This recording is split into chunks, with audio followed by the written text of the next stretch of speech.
सामाजिक न्यायमंत्री आणि शिंदेंच्या शिवसेनेचे मोठे नेते संजय शिरसाट यांना आयकर विभागानं नोटीस धाडली। 2019 आणि 24च्या निवडणुकांवेळी शपथपत्रात जाहीर केलेल्या संपत्तीमध्ये मोठी तफावत असल्याचं आयकर विभागानं स्पष्टीकरण मागितलंय। दरम्यान आपण नोटीसला उत्तर द्यायला तयार असल्याचं शिरसाट यांनी म्हटलं। आयकर विभागाची नोटीस मिळाली आहे हे संजय शिरसाट यांनी एका कार्यक्रमात अतिशय मिश्किलपणे सांगितलं। आयकर विभागाच्या नोटीसवर शिरसाट काय म्हणतात पाहूया। आता याच्या पुढे ब्लॅकचे पैसे चालणारच नाही। मी या दोघंच नाही बोललो, परवाच मला नोटीस आलेली।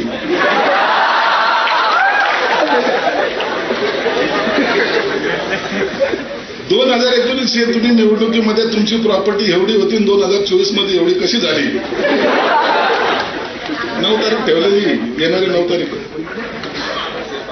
आता आलं तरी ताप पैसे कमवणं सोपं आहे, पण ते वापरायचे कसे याचा अवघड झालेलं आहे। मला वाटतं त्यांचं काम ते करतायत आणि जे इतर लोकांना वाटतं की राजकीय पुढाऱ्यांवर काही कारवाई होत नाही किंवा काही नाही, असं नाही आहे। त्यांनी त्यांचं काम केलेलं आहे आणि त्यांच्या नोटीसचं उत्तर मी देणार।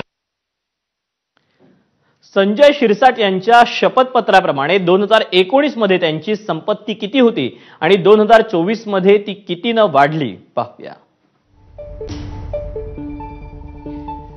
2019 मध्ये जंगल मालमत्ता होती 1.21 कोटी, 2024 मध्ये हीच जंगम मालमत्ता पोहोचली 13.37 कोटींवर। स्थावर मालमत्ता होती 1.24 कोटी 19 साली, 24 साली तीच पोहोचली 19.65 कोटी।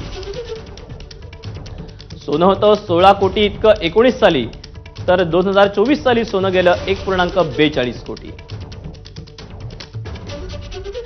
5 लाखांच्या ठेवी होत्या 19 साली, तर 2024 साली 81 लाखांच्या ठेवी झालेल्या आहेत शिरसाट यांच्या। तर 85 लाखांची वाहनं होती 19 साली, तर 18 लाखांची वाहनं गेलेली आहेत 2024 साली।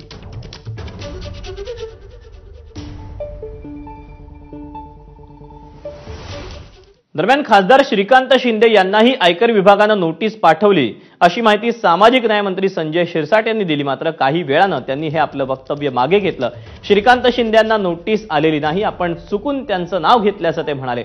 आयकर विभाग सर्वांचीच छाननी करतो, अनेकांना नोटीस आली आहे, त्यांच्या नोटीसीला उत्तर देणं आपलं काम असल्याचं शिरसाट म्हणाले।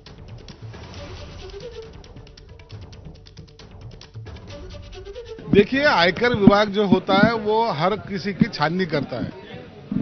मुझे नोटिस आई है, श्रीकांत शिंदे साहब को नोटिस आई है और किसी को नोटिस आती होगी, तो इसके मायने अपन ने गवर्नमेंट को, वो आयकर विभाग को अपना जवाब देना ये अब लाजमी है। 9 तारीख को मेरे को जवाब देने के लिए कहा था, मैंने उनसे टाइम मांगा है और उसका जवाब हम देंगे। आज सकाळी आपल्या माध्यमातून सर्व चॅनलवर संजय शिरसाट यांना इन्कम टॅक्सची नोटीस आली। त्या संदर्भात मी माझा खुलासा ऑलरेडी केलेला आहे। इन्कम टॅक्स विभाग हा त्याचं काम करत असतात आणि त्यांना सहकार्य करणं ही आमची भूमिका असते। त्यामध्ये काही पत्रकारांनी असं विचारलं की श्रीकांत शिंदेंना सुद्धा नोटीस मिळाली की काय, त्यांना नोटीस मिळाली आणि तुमचा राजकीय दबाव आहे की काय असा त्यांनी प्रतिप्रश्न केला।